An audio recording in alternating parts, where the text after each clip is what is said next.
Hey, what is up guys? This is Nishi from MST.TV here, back with another Market Watch episode. So today we're taking a look at some cards trending on the market because of their potential meta applications. Now, even though the format is mostly dominated by a few decks at the moment, the game is in a really crazy place where even rogue decks can be scary and just do some insane things.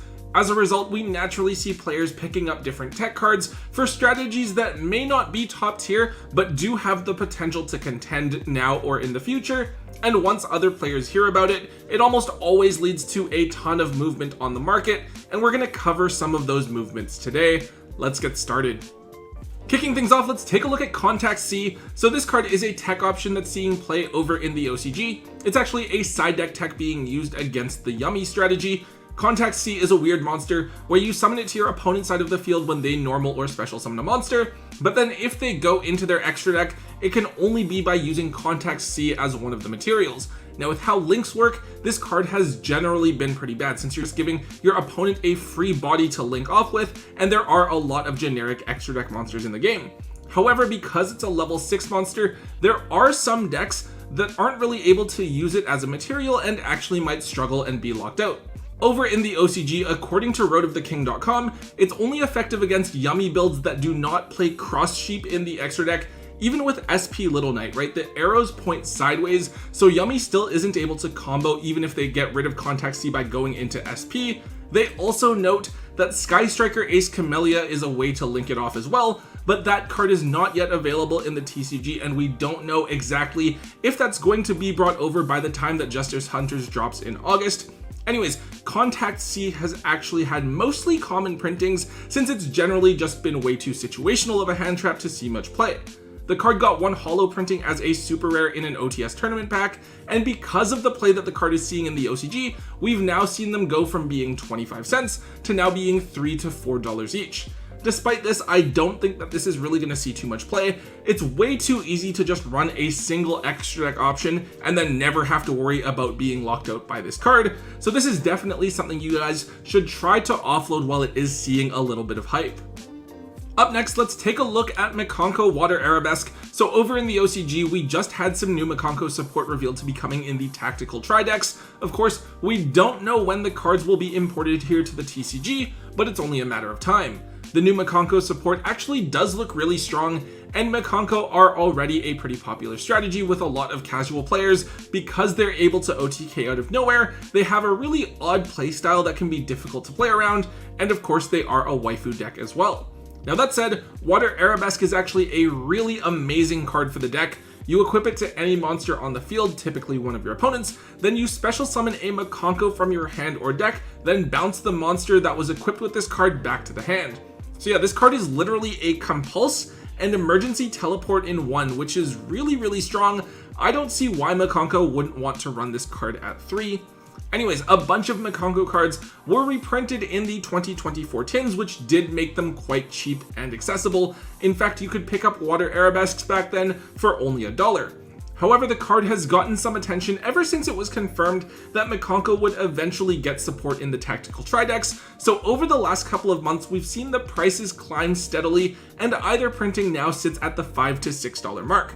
I don't know if this is going to be reprinted when the support is eventually brought over. That's largely going to depend on the structure of the set that imports the cards. If you are interested in playing the strategy, definitely grab at least a set of this card just in case, but have your other copies ready to offload because this card will likely spike in price once we get confirmation that the Makonko cards are coming.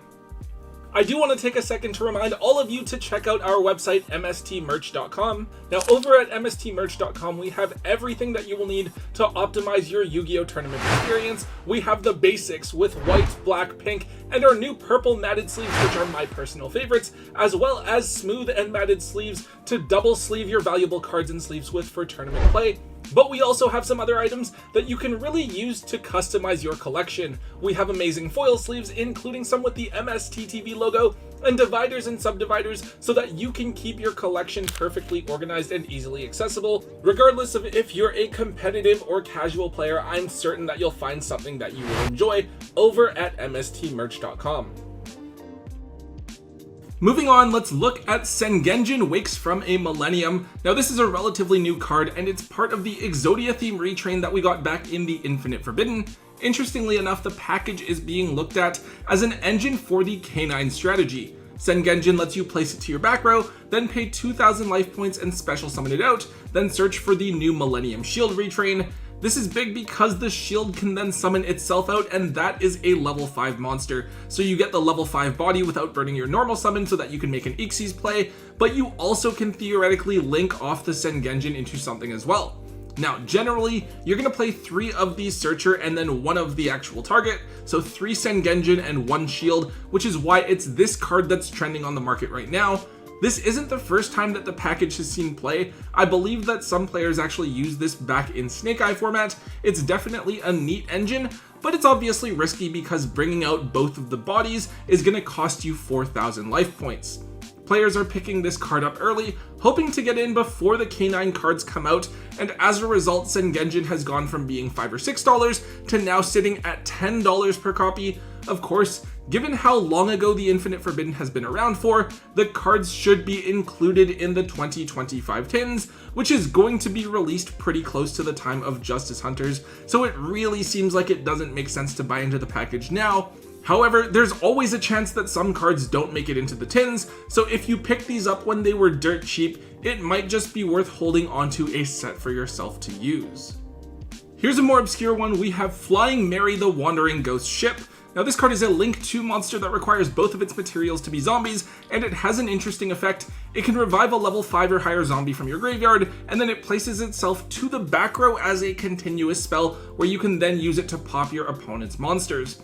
Definitely a weird one. I guess it's like it revives the zombie and now the zombie is riding this ship in your back row. I think that generally this card hasn't really gotten that much attention, especially since there aren't any notable zombie decks really in the game right now. However, one that was pretty easy to overlook was Eldritch, and they got a couple of new cards back in Alliance Insight, and as a result, some players have decided to try and pick up the deck once again. Now, a lot of Eldritch decks don't really need to use the extra deck at all, with many of them choosing to run Pot of Extravagance, but that said, Flying Mary is something that the deck could actually use, so some builds might even want to run it at 2 to 3. Now, it was just an ultra rare from a core set, but Rage of the Abyss actually came out long enough ago that people aren't really cracking the set open at your locals anymore, so it's going to be a bit harder to find people with this card just lying around in their trade binders.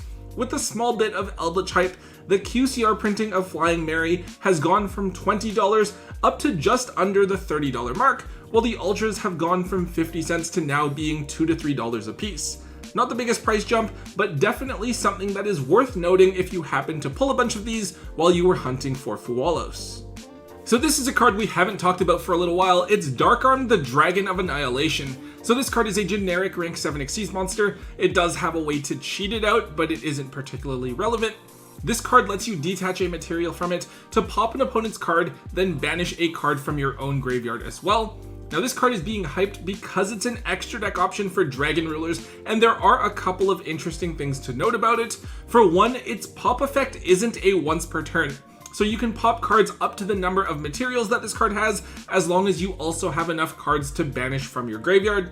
Also, this is a dragon, so you can banish it for the cost of your Dragon Ruler effects, but it also lets you banish cards from your own graveyard with its effect, so later on in the duel, you can go into this card and then trigger the banish effects of your Dragon Rulers and replenish your resources that way. Anyways, this is a card that saw play back in Kashtira format as the last meta-relevant deck that was really able to abuse rank 7 monsters so easily. And back then, the card had just 2 printings as an Ultra from the Jump magazine and then a secret rare reprint.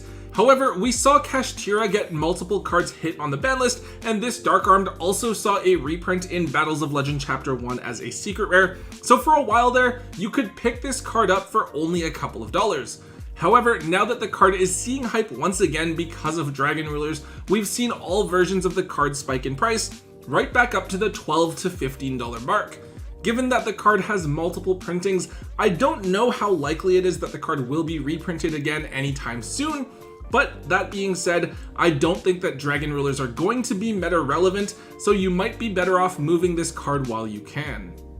Alright, so we're looking at a couple of high rarity cards at the end here, and the first one is going to be Gozen Match. So I'm sure that you guys have heard by now about the changes to the Time Wizard format, and well, the community has reacted in a way that doesn't really surprise me at all. However, we also have to keep in mind that events will still be held at YCSs and people can still go and play the new Edison format, still win giant and oversized cards, and people are going to want to play in those events because there is profit to be made.